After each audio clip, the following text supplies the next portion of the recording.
فاعوذ باللہ من الشیطان الرجیم بسم اللہ الرحمن الرحیم تبارک الذی بیدہ الملک وہو علی کل شیء قدیر الذی خلق الموت والحیاۃ لیبلوکم ایکم احسن عملا وہو العزیز الغفور صدق اللہ العظیم اللہم صلی علی سیدنا و مولانا محمد مبارک وسلم علیہ صلاۃ سلاما کثیرا کثیرا۔ الحمدللہ آج ہم پارہ 29 شروع کر رہے ہیں اور سورۃ الملک اس کا آج آغاز ہو رہا ہے۔ سورۃ الملک یہ مکی صورت ہے اور عام مکی صورتوں کی طرح اس میں بھی توحید کا سبق ہے، آخرت کا عقیدہ بیان ہوا ہے، دوزخ و جہنم سے ایک اپنے الگ انداز میں ڈرایا گیا ہے، اور اس کو بندہ پڑھے تو ایسے رونگٹے کھڑے ہو جاتے ہیں اس کے۔ اگر کوئی سینسیبل آدمی ہو تو وہ فیل کرتا ہے کہ دوزخ میرے سامنے اور ایسے اس کے رونگٹے کھڑے ہو جاتے ہیں۔ تو اس کا نام سورۃ الملک ہے، اور ملک کا معنی ہوتا ہے بادشاہی، اور اس کا ایک معنی ہوتا ہے کنٹرول۔ یہ وہ صورت ہے جس میں اللہ رب العالمین نے ملک کا لفظ استعمال کیا ہے پہلی آیت میں ہی، اور اس کا معنی ہے بادشاہی اور کنٹرول۔ بہت سارے بادشاہ ایسے ہوتے ہیں، وہ بادشاہ تو ہوتے ہیں لیکن ان کا کنٹرول نہیں ہوتا۔ تو ملک کا مطلب صرف بادشاہی نہیں ہے، بادشاہ بھی ہے اور اس کا کنٹرول بھی ہے۔ تو آج اس کے پہلے رکوع کا آغاز کرتے ہیں۔ اس کی کل 30 آیات ہیں، اور حضور علیہ الصلوۃ والسلام کی یہ صحیح حدیث ہے کہ وہ آدمی جو اس کو پڑھتا رہتا ہے سورۃ الملک کو، تو یہ اس کی شفاعت کرتی ہے قیامت کے دن، اور اللہ کریم اس کی برکت سے اس کی مغفرت فرماتے ہیں۔ یہ تو صحیح حدیث ہے اس کے بارے میں، لیکن یہ جو مشہور ہے نا کہ ہر رات اس کو سونے سے پہلے پڑھنا چاہیے، تو یہ بھی حدیث ہے۔ تو یہ جو بات ہے یہ کوئی اوتھینٹک نہیں ہے، بیان کی جاتی ہے لیکن کسی صحیح حدیث میں یہ بیان ہوئی کہ ہر رات کو سونے سے پہلے اس کو پڑھنا چاہیے، اس کو پڑھتے رہنا چاہیے۔ ٹھیک ہے، ہر رات بھی پڑھے تو بہت اچھی بات ہے، لیکن میں یہ کہہ رہا ہوں کہ حدیث سے یہ ثابت نہیں ہے، صحیح حدیث سے، کہ ہر رات کو سونے سے پہلے اس کو پڑھنا چاہیے۔ تو اس کو پڑھتے رہنا چاہیے، اس کو پڑھتے رہنا چاہیے۔ اللہ اس کی برکت سے آپ کو نور عطا فرمائے گا، یہ آپ کی سفارش کرے گی، اس سے گناہ معاف ہوتے ہیں۔ تو یہ تو ہے اس کی فضیلت، لیکن ہر رات پڑھنے والی بات جو ہے وہ اوتھینٹک حدیث میں نہیں ہے۔ اللہ فرماتے ہیں تبارک الذی بیدہ الملک، بہت برکت والی ہے وہ ذات جس کے ہاتھ میں ساری بادشاہی ہے، جس کے کنٹرول میں ساری دنیا ہے۔ یہ تبارکہ کا معنی ہوتا ہے وہ برکت جو بڑھتی رہتی ہے، بڑھتی رہتی ہے۔ ٹھیک، اس کا مطلب ایک جو ہے نا تبارکہ بہت بلند اور اعلیٰ ہے، اور اس کے مقابلے میں اتنا بڑا اتنا اعلیٰ کوئی بھی نہیں ہے، عظمت والا ہے، اور اس کی برکت بڑھتی رہتی ہے۔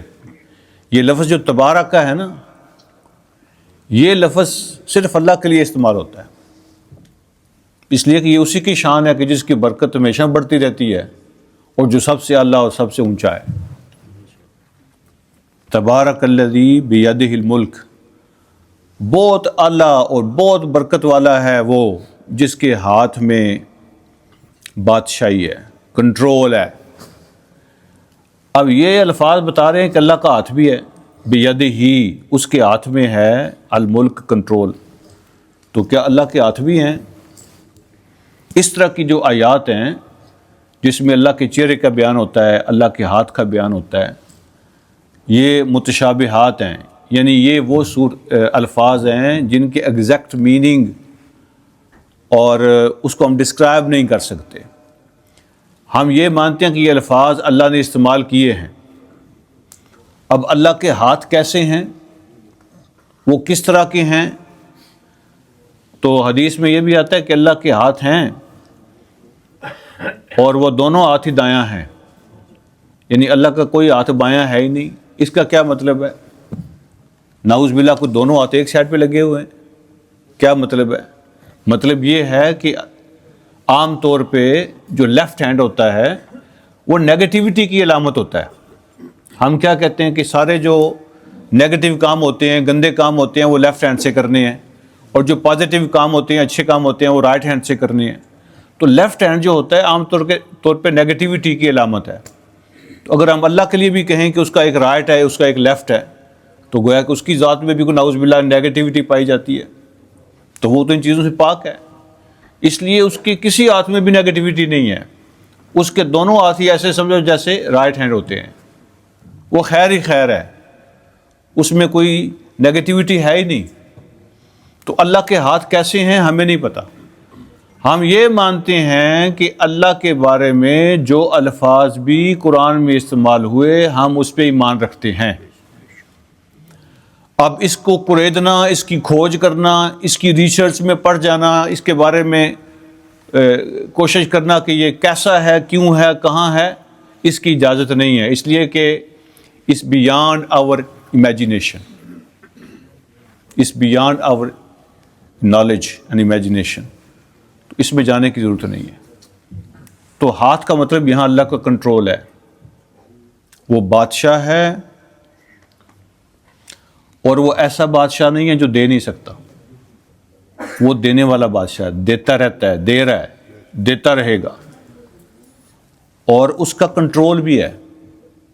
بہت سارے بادشاہ ہوتے ہیں ان کا کنٹرول نہیں ہوتا۔ میں اور آپ بھی تو بادشاہ ہیں نا اپنی لمیٹڈ اسٹیٹ کے اندر،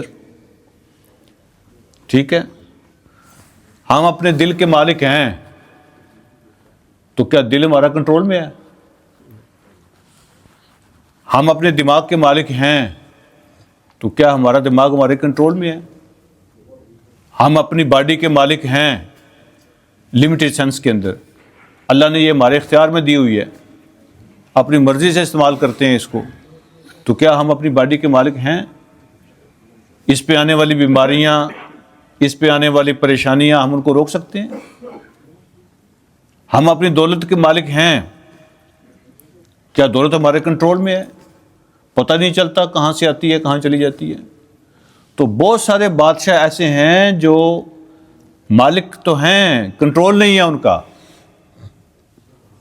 اور وہ کسی اور کو دیتے بھی نہیں ہیں۔ اگر وہ سوچتے بھی ہیں کچھ خرچ کرنے کے لیے تو اپنے بارے میں ہی سوچتے ہیں، لیکن یہ وہ بادشاہ ہے کہ جس کا کنٹرول بھی ہے، وہ دے بھی رہا ہے، دیتا رہتا بھی ہے، سب کو دیتا ہے، اس کے ہاتھ میں ساری بادشاہی ہے، سارا کنٹرول اس کے ہاتھ میں ہے۔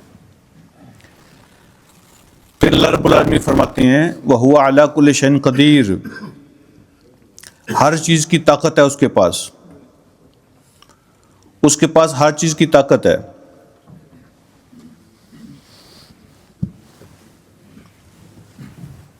قدیر،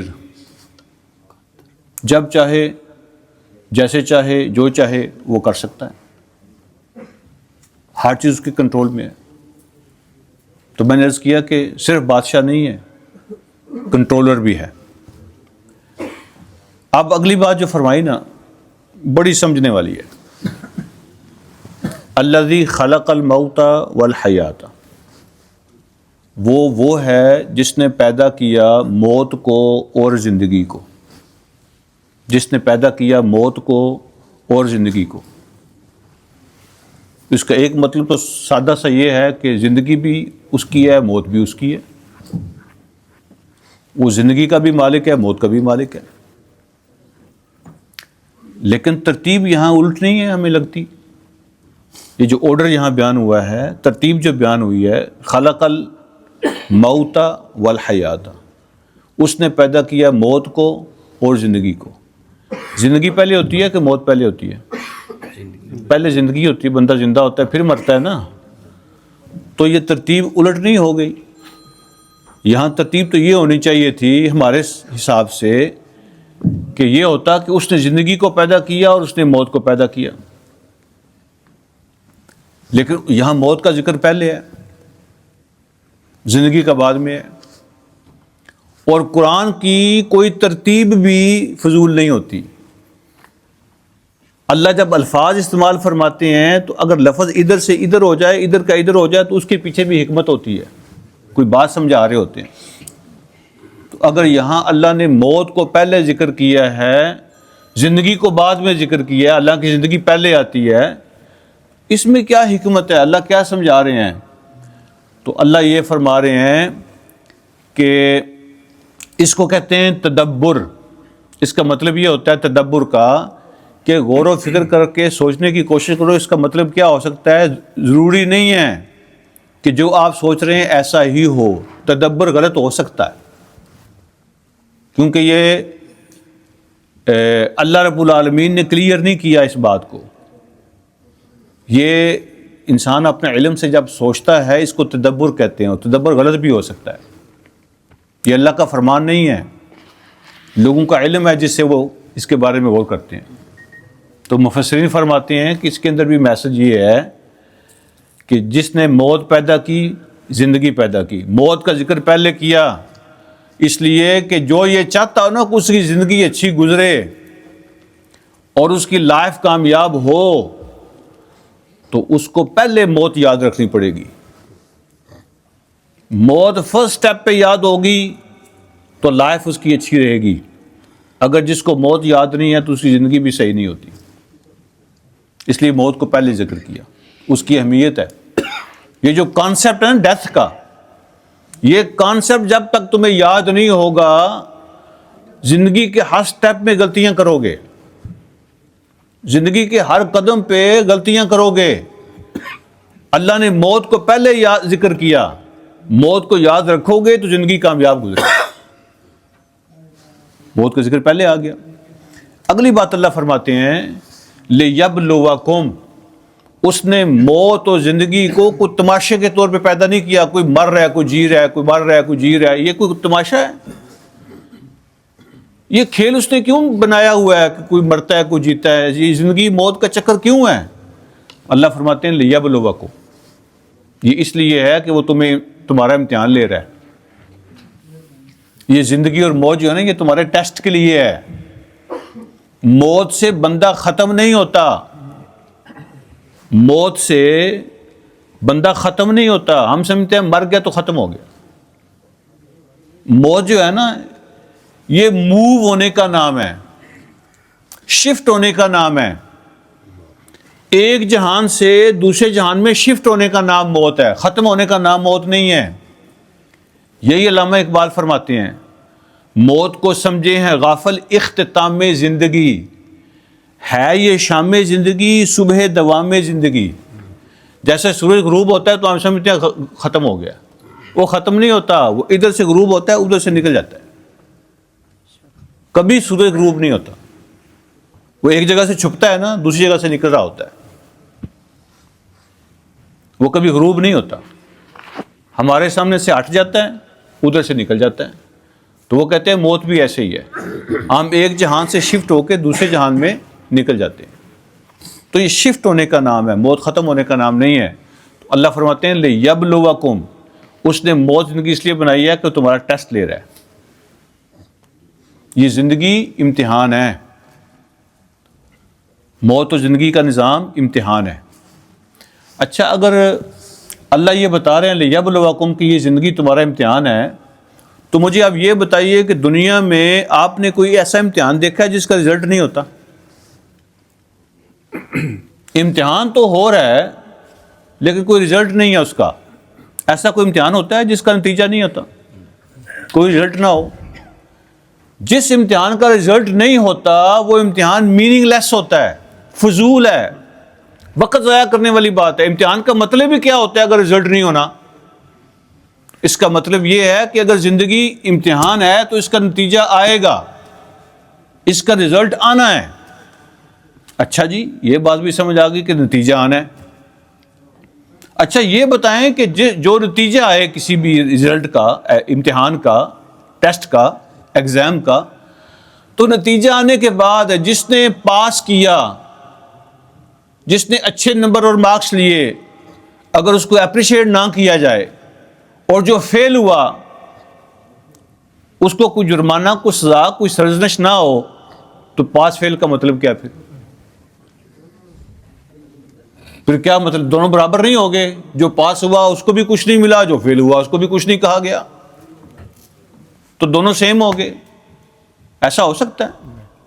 تو اس کا مطلب یہ ہے، جب اللہ کہہ رہے ہیں کہ یہ امتحان ہے، تو اس کا مطلب یہ ہے کہ اس میں پاس فیل ہوگا، اور جو پاس ہوگا نا اس کو انعام ملیں گے، اور جو فیل ہوگا نا اس کو لتر پڑیں گے، کیوں فیل ہوئے ہو، اس کو سزا ملے گی.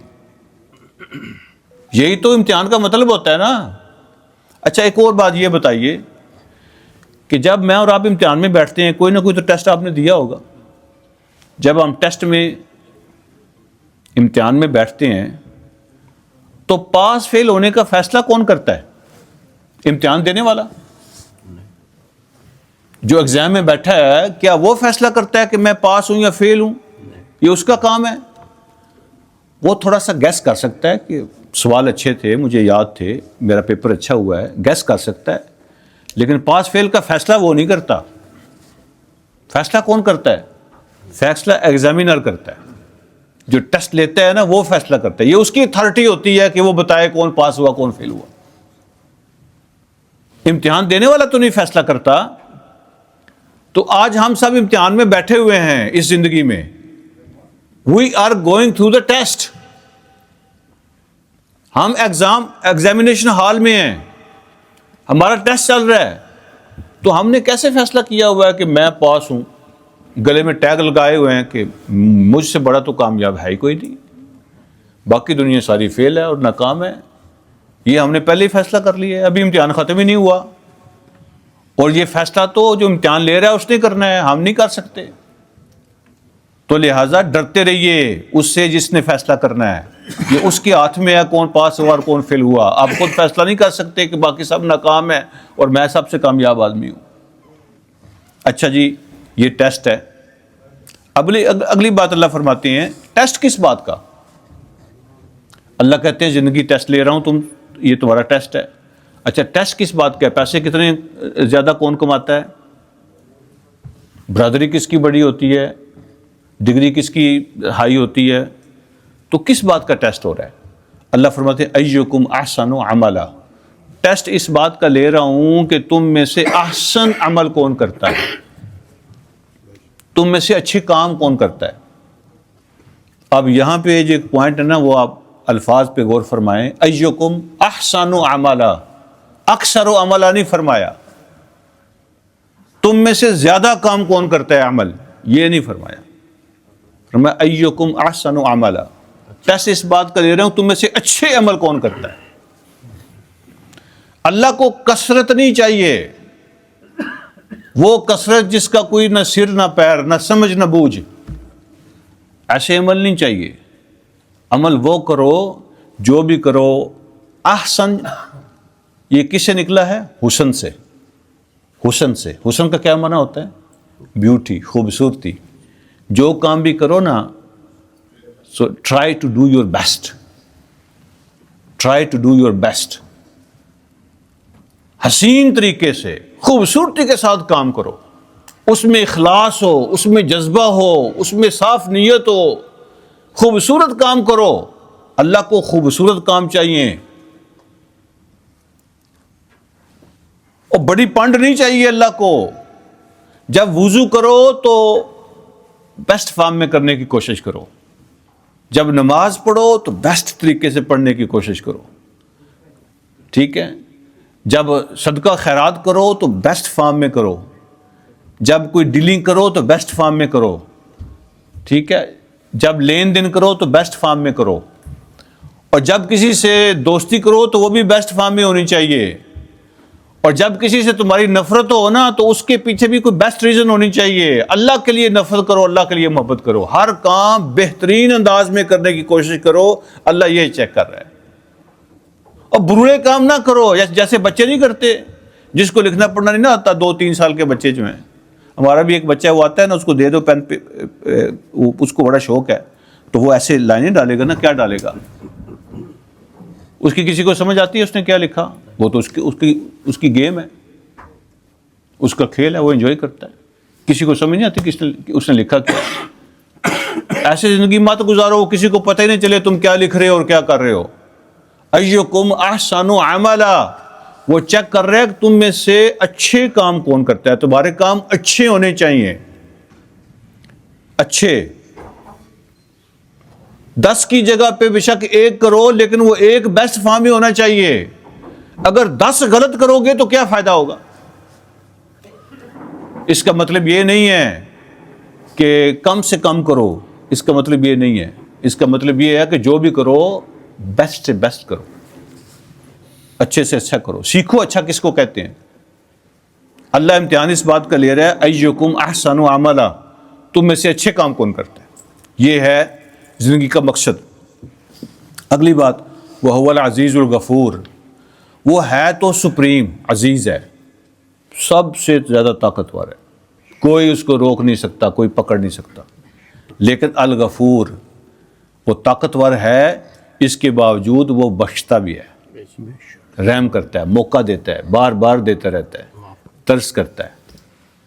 وہ جب چاہے تمہاری غلطی پہ تمہاری ٹانگیں توڑ سکتا ہے.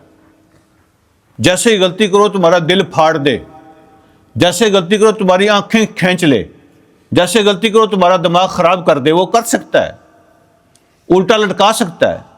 لیکن عزیز کے ساتھ ساتھ وہ غفور ہے، وہ تمہیں موقع دیتا رہتا ہے کہ چلو پچھلا غلط کیا ہے تو اگلا صحیح کر لو، پھر تمہیں موقع دیتا ہوں. ایک سرٹن لیمٹ ہے اس کی، وہ موقع دیتا رہتا ہے. الذی خلق 7 سماوات طباقا، وہ ہے جس نے 7 آسمان پیدا کیے ہیں. طباقاً، طبق کا معنی ہوتا ہے layers after layers after layers, ایسے اس نے پیدا کیے، ایک کے بعد دوسرا. ٹھیک ہے، طبق. تو اس نے 7 آسمان پیدا کیے ہیں، ایک منزل، پھر دوسری منزل، پھر تیسری منزل، ایسے 7 اس نے پیدا کیے ہیں. پھر فرمایا ما تری فی خلق الرحمن من تفاوت، جو کچھ بھی اس نے پیدا کیا ہے نا، تم اس کے اندر کوئی کمی، کوئی کجی، کوئی ٹیڑھ نہیں دیکھ سکتے. اس کو انگلش میں کیا کہتے ہیں خالد صاحب؟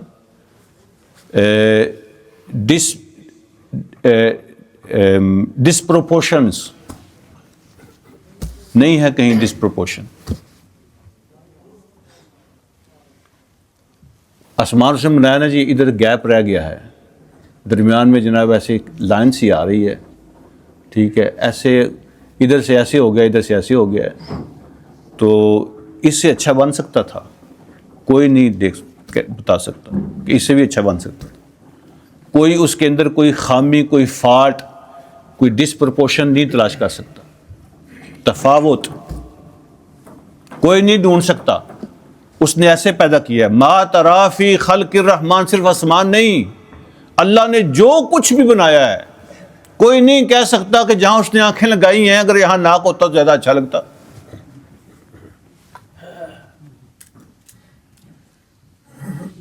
جو کچھ بھی اس نے بنا دیا، اس کی تخلیق میں، اس کی کریشن میں کوئی ڈسپروپورشن نہیں تلاش کر سکتا کہ یہ بے ربط ہے. ایسا نہیں ہو سکتا. پھر اللہ فرماتے ہیں اچھا تمہیں دعوت ہے، فرجع البصر، دوبارہ دیکھو. ایک دفعہ دیکھا نا تو تم نے کوئی اس میں کوئی خامی، کوئی خرابی نظر نہیں آئی. اللہ کہتے ہیں فرجع البصر، دوبارہ دیکھو، پھر دیکھو. اور پھر اللہ فرماتے ہیں حل تری من فطور، تمہیں کوئی خامی نظر آئی؟ پھر دیکھو، تمہیں کوئی خامی نظر آئی؟ فطور. پھر اللہ فرماتے ہیں ثم ارجع البصر، پھر آنکھ گما کے دوبارہ دیکھو، پلٹو، پھر دیکھو. کرتین، پھر ایک مرتبہ دیکھو. کرہ کا معنی ہوتا ہے 1 ٹرن، کرتین 2nd ٹرن. پھر دیکھو، پھر دیکھو، اور پھر دیکھو، بار بار دیکھو اور بتاؤ اس میں کوئی خامی تو نہیں ہے. اللہ فرماتے ہیں ینقلب الیک البصر، واپس لوٹ آئے گی تمہاری نظر، تمہاری نظر جو ہے نا واپس آ جائے گی خاسئن، نامراد ہو کر، وہ حسیر، تھک جائے گی، ناکام ہو جائے گی، تھک کے واپس مڑ آئے گی تمہاری نظر، خامی نہیں ڈھونڈ سکتی۔ تم دیکھ دیکھ کے تھک جاؤ گے، اللہ کی تخلیق میں کوئی خامی نہیں تلاش کر سکتے۔ تو اللہ دعوت دے رہے نا آسمانوں کو، دنیا کو بار بار دیکھو، دیکھو بار بار، پوچھو اپنی سائنس سے، نکالو کوئی خامی، ٹھیک ہے نا، پوچھو اپنے فلاسفر سے، بتاؤ کوئی کمزوری، بٹھاؤ سارے دماغ اکٹھے کر کے تو دکھاؤ کوئی خامی اللہ کی تخلیق میں موجود ہے۔ بار بار دیکھو، تم تھک جاؤ گے، خامی نہیں تلاش کر سکتے، ناکام ہو جاؤ گے۔ اللہ فرماتے ہیں پھر جو آسمان اس نے تمہیں بتایا نا 7 پیدا کیے ہیں، وَلَقَدْ زَيَّنَّا السَّمَاءَ الدُّنْيَا، ان میں سے ایک آسمان جو ہے وہ قریب والا ہے، دنیا کا معنی قریب والا۔ دنیا کو دنیا اس لیے کہتے ہیں کہ اس کی عمر تھوڑی ہے کمپیئر ٹو آخرہ، کمپیئر ٹو آخرت اس کی عمر کچھ نہیں ہے، دنیا اس کو کہتے ہیں کہ چھوٹی سی ہے، تھوڑی سی ہے، قریب والی ہے۔ تو آسمان دنیا جو ہے نا، قریب والا جو آسمان ہے جو ہم سے قریب ہے، یہ دنیا والا آسمان جو ہے اس کو ہم نے خوبصورت بنایا ہے، وَلَقَدْ زَيَّنَّا، ہم نے اس کو مزین کیا ہے، بیوٹیفائی کیا ہے یہ قریب والے آسمان کو، کس کے ساتھ؟ بِمَصَابِیح، چراغوں کے ساتھ، ستارے، چراغ، روشنیاں کی ہیں یہاں پہ۔ اس کا مطلب یہ نہیں کہ جو سٹار ہیں یہ آسمان کے ساتھ لگے ہوئے ہیں، اس کا مطلب ہے کہ یہ جو آسمان ہے اس کی طرف تم دیکھتے ہو نا، تو اس کو ہم نے سجا دیا ہے، اس کے نیچے ہم نے سجاوٹ کر دی ہے ستاروں کی۔ بھائی اگر یہ ستارے نہ ہوتے اور آپ آسمان کو دیکھتے تو بالکل کالا سیاہ چھت ہوتا، کیا خوبصورتی ہوتی اس کی۔ اللہ نے ایسے خوبصورت اس کو بنایا ہے، ایسے خوبصورت بنایا ہے کہ آپ دیکھیں جو شاعر اور ادیب لوگ ہوتے ہیں، یہ تاروں کی اور چاند تاروں کی خوبصورتی کی تعریفیں کر کر کے ان کی بس ہو جاتی ہے۔ یہ ایسی پوزیسو قسم کی اس کی خوبصورتی ہے نا آسمان کی، اگر آپ رات کو چھت پہ بیٹھے ہوں اور آپ آسمان کو دیکھ رہے ہوں تو بندہ ایسے ہی آسمان اس کا محبوب بن جاتا ہے۔ یہ پوزیسو ہے اس کی، اللہ نے وَلَقَدْ زَيَّنَّا السَّمَاءَ الدُّنْيَا بِمَصَابِيحَ، ہم نے اس پہ لالٹینیں لگا دی ہیں، روشنیاں لگا دی ہیں، کمکمے لگا دیے ہیں، ستارے لگا دیے ہیں، اس کو خوبصورت کر دیا ہے۔ تو یہ آیت بتاتی ہے کہ یہ جو خوبصورتی کا نظام ہے نا سارا، یہ سٹارز کا نظام، یہ صرف اسی آسمان کے ساتھ ہے۔ اس لیے اللہ نے فرمایا کہ یہ دنیا والا جو آسمان ہے اس کو ہم نے بیوٹیفائی کیا ہے، باقی 6 کے ساتھ نہیں ہے۔ اگلی بات وَجَعَلْنَاهَا رُجُومًا لِلشَّيَاطِينِ، ایک اور بھی پرپز ہے ان ستاروں کا، ان ستاروں سے نا آگ بھی نکلتی رہتی ہے، فائر ہوتے رہتے ہیں، ہر وقت فائر بھی ہوتے رہتے ہیں۔ یہ سیکیورٹی برج بھی ہیں، سیکیورٹی چیک پوسٹ۔ آپ نے دیکھا یہ جو بڑے بڑے محلات ہوتے ہیں نا، ان کی جو باؤنڈری وال ہوتی ہے اس میں برج بنے ہوتے ہیں، وہ پوسٹ بنی ہوتی ہیں سیکیورٹی کے لیے، تو اس کو یہ رجوم ہے، ٹھیک ہے۔ تو یہ جو ستارے ہیں نا اس کا ایک اور پرپز بھی ہے، وَجَعَلْنَاهَا رُجُومًا لِلشَّيَاطِينِ، تو یہ جو سرکش شیطان ہیں ان کے لیے ہم نے ان کو سیکیورٹی پوسٹ بنایا ہوا ہے، یہاں سے فائر نکلتے رہتے ہیں ہر وقت۔ تو شیطان جو ہوتے ہیں نا یہ اوپر جاتے ہیں نا فرشتوں کی باتیں سننے کے لیے، تو وہ جو باؤنڈری رکھی ہے اللہ پاک نے اس سے قریب جانے کی کوشش کرتا ہے تو وہاں سے فائر ہوتے رہتے ہیں، اور یہ اس سے آگے نہیں جا سکتے، اس سے آگے نہیں جا سکتے۔ کتنے پتہ نہیں کتنے فائر ہوتے ہیں، وہ جو شہاب ثاقب ہیں وہ گرتے رہتے ہیں، ٹھیک ہے جی، شوٹنگ سٹار جو ہوتے ہیں وہ گرتے رہتے ہیں۔ اور کبھی کبھی ایسا ہوتا ہے، کبھی کبھی ریئرلی ایسا ہوتا ہے کہ یہ جو زمین کی گریویٹیشنل پول ہوتی ہے نا، اس ایریا میں اگر کوئی پتھر وہ اس میں سے کوئی گولا آ جاتا ہے تو زمین اس کو پھر نیچے بھی کھینچ لیتی ہے۔ تو کبھی کبھی اللہ ہمیں دکھانے کے لیے ریئرلی وہ جو ہے نا شوٹنگ سٹار اس کو زمین پہ گرا بھی دیتے ہیں، وہ کچھ گرتے بھی ہیں شہابیے جو ہے نا بہت سے ملکوں میں، وہ موجود ہیں، جس نے دیکھنے ہوں دیکھ بھی سکتا ہے، وہ موجود ہے۔ تو تو وہ ایسے وہ لوہے کے گولے ہوتے ہیں، آگ کا سرخ ہوتے ہیں، پھر وہ بعد میں ٹھنڈے ہو جاتے ہیں. تو یہ پتہ نہیں کتنے ہیں جو ہر وقت فائر ہو رہے ہیں، اور اس کا ایک پرپز ہے سیکیورٹی ہے. اللہ کا نظام ہے اپنا کہ شیطان اس سے اوپر جا ہی نہیں سکتے. یہ جو دعوے کرتے ہیں نا کہ میرا موکل ہے تو وہ جانتا ہے اوپر نیچے کی ساری باتیں، سب جھوٹ ہے. اللہ کا نظام ایسا ہے، اللہ کہتے ہیں اس سے اوپر کو جا ہی نہیں سکتا، اس سے تو اوپر کو جا ہی نہیں سکتا. یہ شیطانوں کے روکنے کے لیے اللہ نے بنایا ہوا ہے سسٹم سارا. وَأَعْتَدْنَا لَهُمْ عَذَابَ السَّعِيرِ، اور ہم نے ان کے لیے بڑھتی ہوئی آگ تیار کی ہوئی ہے. وَلِلَّذِينَ كَفَرُوا بِرَبِّهِمْ عَذَابُ جَهَنَّمَ، جن لوگوں نے اللہ کی بات نہیں مانی ان کے لیے دوزخ کا عذاب ہے. وَبِئْسَ الْمَصِيرُ، اور رہنے کے لیے، ٹھہرنے کے لیے، رکنے کے لیے اس سے بری کوئی جگہ نہیں ہے. اس سے بری کوئی جگہ، ایسی دوزخ کی آگ تیار کر رکھی ہے. وہاں کیا ہوگا؟ اذا القوا فیہا، جب انہیں اس میں پھینکا جائے گا، ڈالا جائے گا. سمعوا لہا شہیقاً، وہ سنیں گے اس کی آواز کو کہ وہ چنگاڑ رہی ہے، دھاڑ رہی ہے. ٹھیک ہے، آگ دوزخ کی چنگاڑ کی آواز ان کو آئے گی. جیسے کوئی غصے سے شیر دھاڑتا ہے نا، ایسے خوفناک آواز اس کی آئے گی، وہ دھاڑ رہی ہوگی. وَهِيَ تَفُورُ، ابل رہی ہوگی غصے سے. ایک ہوتا ہے چیز گرم ہو رہی ہے، ایک ہوتی ہے بوائلنگ. بوائلنگ زیادہ خطرناک ہوتی ہے یا گرم خطرناک ہوتی ہے؟ بوائلنگ خطرناک. اس کی جو اگر آپ دیکھیں نا کسی چیز کو بڑے پیمانے پہ جو بوائلنگ ہو رہی ہے کوئی چیز، وہ زیادہ خوفناک ہوتی ہے. تو دوزخ جو ہے نا وہ ایسے بوائلنگ پوزیشن میں ہوگی، اس کے دھاڑنے کی، چنگاڑنے کی خوفناک آوازیں آ رہی ہوں گی. ٹھیک ہے. اور تکاد تمیز من الغیظ، ایسے لگے گا کہ یہ غصے سے پھٹ جائے گی، یہ غصے سے، غضب سے پھٹ جائے گی. اور قرآن میں آپ نے پڑھا نا، جب اس میں ایک گروہ کو ڈالا جائے گا تو اللہ اس سے پوچھیں گے حالم طلعتی، بھر گئی ہو، کافی ہو گیا ہے. وہ کہے گی حال من مزید، اور بھی ہیں تو لاؤ، ہیں اور بھی. ایسے غصے میں ہوگی. اور اس کا ایک مطلب یہ بھی ہے کہ اتنی زیادہ اس میں وہ جائیں گے لوگ، وہ کہے گی حال من مزید، ہائے اللہ ابھی اور بھی ہیں، ابھی اور بھی بدبخت ہیں، لاؤ جو بھی ہیں. تو غصے سے وہ پھٹ رہی ہوگی. کلما القی فیہا فوج، جب کبھی بھی کوئی گروہ اس میں پھینکا جائے گا نا، سألہم خزنتہا، وہ جو وہاں ڈیوٹی پہ فرشتے مقرر ہوں گے نا دوزخ پہ، وہ اس سے پوچھیں گے. جب گروپ آئے گا نا تو اس گروپ سے پوچھیں گے الم یاتکم نذیر، اور ظالموں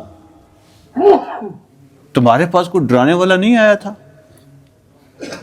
اور تمہیں کوئی وارننگ دینے والا، خبردار کرنے والا نہیں آیا تھا؟ اور 60 70 80 90 سال کی عمر گزار کے آ رہے ہو، دوزخ میں جا رہے ہو، تمہیں کوئی ڈرانے والا، سمجھانے والا نہیں آیا تھا؟ اور وہ کہیں گے قالو، جواب دیں گے بلا، آیا تھا، وارننگ تو ملی تھی، سمجھانے والے نے سمجھایا تھا، لیکن ہم نے کیا قد جاءنا نذیر، کہتے ہیں آیا تھا ہمارے پاس. فکذبنا، ہم نے جھٹلا دیا، چل تم نہیں مانتے، تیری بات، جھوٹ بول رہے ہو. وقلنا، اور ہم نے کہہ دیا ما نزل اللہ من شیء ان انتم الا فی ضلال کبیر، اللہ نے کچھ نہیں نازل کیا، یہ سب جھوٹی کہانیاں ہیں، تم خود گمراہ ہو گئے ہو، یہ تمہارا دماغ چل گیا ہے، اللہ نے کوئی وحی نہیں بھیجی، یہ ساری باتیں خود گڑھ کے لے آتے ہو. ہم نے یہ کہہ دیا تھا. وقالو، اور وہ کہیں گے لو کننا نسمع، اگر ہم غور سے سن لیتے، کاش ہم غور سے سن لیتے ان کی بات، او ناقلو، یا ہم غور کر لیتے، ما کننا فی اصحاب السعیر، تو آج ہم شعلوں میں نہ جل رہے ہوتے. دو باتیں انہوں نے کی نا، کاش ہم سن لیتے غور سے، اور ناقل، یا سوچ لیتے، کچھ سوچنے کی کوشش کرتے، غور کر لیتے، تو آج ہم بڑھتی ہوئی آگ میں نہ ہوتے. اس کا مطلب یہ ہے کہ اسلام صرف دو ہی چیزیں مانگتا ہے، ایک توجہ سے سنو، اس پہ غور کرو. یہ تو فطرت کی آواز ہے نا، یہ دین فطرت ہے، یہ تمہارا ضمیر خود ہی جاگ جاتا ہے، یہ تمہاری فطرت خود ہی قبول کر لیتی ہے. اور جس نے کبھی سنا نہیں، اور سنا بھی تو غور سے نہیں سنا، پہلی شرط ہے علم حاصل کرنے کی اور سمجھنے کی، غور سے سنو، اور دوسری شرط کیا ہے؟ ناقل، غور کرو، عقل استعمال کرو۔ جو غور سے سنتا ہے پھر عقل استعمال کرتا ہے، تو کہتے ہیں اگر ہم غور سے سنتے اور عقل استعمال کرتے تو آج ہم شعلوں میں نہ ہوتے۔ آپ اندازہ فرمائیں ہمارے اندر بھی مسلمانوں میں ایسے ایسے کام ہم کر رہے ہوتے ہیں، نعوذ باللہ دین کے نام پہ ہو رہے ہوتے ہیں، ایک عام آدمی سے بھی پوچھے نا، عام آدمی سے تھوڑا سے بھی سینس اس کے پاس ہو، وہ جو کہے گا یہ دین نہیں ہو سکتا، یہ چیز جو ہے نا یہ دین نہیں ہو سکتی۔ عام آدمی بھی آپ کو بتائے گا یہ دین نہیں ہو سکتا، لیکن ہم اس کو بلیو کرتے ہیں کہ یہ دین ہی ہے ہمارا۔ ایسے ایسے فضول کام دین کے نام پہ کرتے ہیں، ایک عام عقل رکھنے والا آدمی بھی نہیں مانتا کہ ایسا دین ہو سکتا ہے، لیکن ہم اس کو دین کے نام پہ کرتے ہیں۔ میں مثالیں نہیں دیتا، ٹھیک ہے، اس لیے کہ اس کی ضرورت بھی نہیں ہے مثالیں دینے کی، اور خام خواہ کچھ لوگ سمجھیں گے کہ یہ کرٹیسائز کرتے ہیں، تو مثالوں کی ضرورت نہیں ہے، پنڈی بن جاتی ہے، ضرورت نہیں ہے۔ آپ سمجھ رہے ہیں ایسے کام جو عام آدمی کی عقل نہیں مانتی کہ دین کیسے ہو سکتا ہے، ہم اس کو دین بنا رہے ہیں۔ بندہ سوچتا ہے کہ نبی علیہ الصلوۃ والسلام نے کبھی اس کا حکم دیا ہوگا، کبھی صحابہ نے ایسے کام کیے ہوں گے، ہمارے فور فادر نے کبھی ایسے کام کیے ہوں گے، وہ دین اس طرح کی چیزوں کا ہو سکتا ہے نام، لیکن ہم وہ کر رہے ہوتے ہیں۔ دین عقل استعمال کرنے کا نام بھی ہے، عقل بھی استعمال کرو۔ اچھا جی، اگلی بات پھر اللہ فرماتے ہیں فَاعْتَرَفُوا بِذَنبِهِمْ، وہ اپنے گناہوں کا خود اعتراف کریں گے، خود مانیں گے۔ تو یہ اللہ کی شان ہے، انصاف ایسے ہوتا ہے، اللہ ان سے اقرار کروائے گا، وہ خود مانیں گے کہ ہاں یہ قصور ہمارا ہی ہے۔ فَسُحْقًا لِّأَصْحَابِ السَّعِيرِ، تو بربادی ہے اور تباہی ہے ان لوگوں کے لیے جو آگ میں جانے والے ہیں، خود اپنے منہ سے اقرار کر رہے ہوں۔ اور آخر میں اللہ فرماتے ہیں ان الذین یخشون ربہم بالغیب، بے شک وہ لوگ جو ڈرتے ہیں اپنے رب سے بغیر دیکھے، بغیر دیکھے اپنے رب سے ڈرتے ہیں۔ کسی نے رب کو دیکھا ہوا ہے اور کسی نے نبی علیہ الصلوۃ والسلام کو دیکھا ہوا ہے؟ آپ کے حکم ہم تک پہنچے ہیں، فرمان ہم تک پہنچے ہیں، رب کی باتیں پہنچی ہیں، ہم اس پہ ایمان رکھتے ہیں۔ اور جن باتوں سے اللہ نے ہمیں وارننگ دیا ہم بغیر دیکھے ڈرتے ہیں۔ دوزخ کو دیکھا ہوا ہے، دوزخ کی سزاؤں کو دیکھا ہوا ہے، فرشتوں کو دیکھا ہوا ہے، ان سے ڈرتے ہیں۔ یہ ہے اصل ایمان۔ بھائی کوئی دیکھ کر ماننے تو وہ کیا مانا ہے؟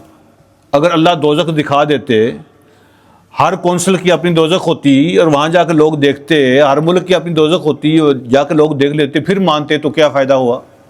دیکھ کر تو سارے مان لیتے ہیں، دیکھ کر تو سارے مان لیتے ہیں۔ تو اللہ کہہ رہے ہیں دلیل سے مانو، دلیل سے، لاجک سے مانو، اسی کا نام ایمان ہے۔ وہاں جب جائیں گے نا سارے کافر مشرک سارے جب دوزخ کو دیکھیں گے تو او ہو اچھا یہ ہے وہ جسے میں ڈرایا جاتا تھا، وہ دیکھ کر وہ بھی مان لیں گے، وہ کہیں گے ہم مانتے ہیں۔ اللہ فرمائیں گے اب ٹو لیٹ ہے، اب نہیں، وقت ختم ہو گیا ہے۔ تو جو اپنے رب سے ڈرتے ہیں بغیر دیکھے، ایمان لاتے ہیں بالغیب، ان کے لیے کیا ہے؟ لہم مغفرۃ، اللہ نے ان کے گناہ معاف کر دیے۔ وہ اجر کبیر، بہت بڑا اجر ہے، وہ سوچیں گے بھی نہیں کہ چھوٹے چھوٹے کام کی اتنا بڑا بڑا اجر۔ اللہ ان کے لیے بڑے بڑے اجر تیار کیے ہیں جو اپنے رب سے بغیر دیکھے ڈرتے ہیں۔ پھر فرمایا وَأَسِرُّوا قَوْلَكُمْ أَوِ اجْهَرُوا بِهِ إِنَّهُ عَلِيمٌ بِذَاتِ الصُّدُورِ، اونچی آواز میں بات کرو یا دل میں بات کرو، وہ سب جانتا ہے، وہ تو سینے کی باتوں کو، سینے کے اندر تمہاری سوچوں کو، تمہاری نیتوں کو بھی جانتا ہے، لہٰذا تم کوئی چھپ کے بات کرو یا کوئی اوپن کرو، وہ ہر چیز کو جانتا ہے، اس سے چھپ سکتے ہی نہیں، اس سے تم چھپ سکتے ہی نہیں، ٹھیک ہے جی۔ منہ کے اندر بات کرنا وہ بھی جانتا ہے، کرو ہی نہ، سوچو، وہ دل کے اندر بھی وہ بھی جانتا ہے۔ انہ علیم بذات الصدور، سینوں کے اندر باتوں کو بھی وہ جانتا ہے۔ اور آخری آیت میں فرمایا الا یعلم من خلق، کیا وہ اس کو نہیں جانے گا جس کو اس نے خود پیدا کیا؟ وہ جو کریٹر ہوتا ہے، جو میکر ہوتا ہے، وہ سب سے بہتر جانتا ہوتا ہے. الا یعلم من خلق، کیا وہ اس کو نہیں جانے گا جس کو خود اس نے پیدا کیا؟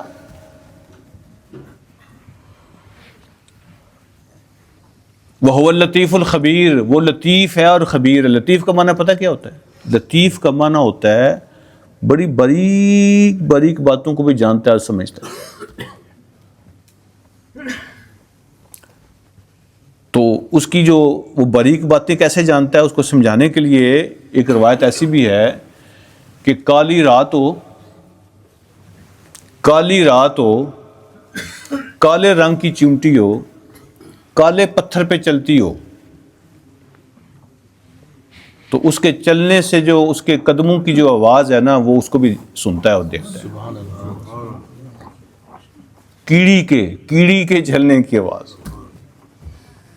کالی سیاہ رات میں کالی چیونٹی کالے پتھر پہ چل رہی ہو تو اس کو دیکھ رہا ہوتا ہے، اور اس کے قدموں کی آواز بھی سنتا ہے.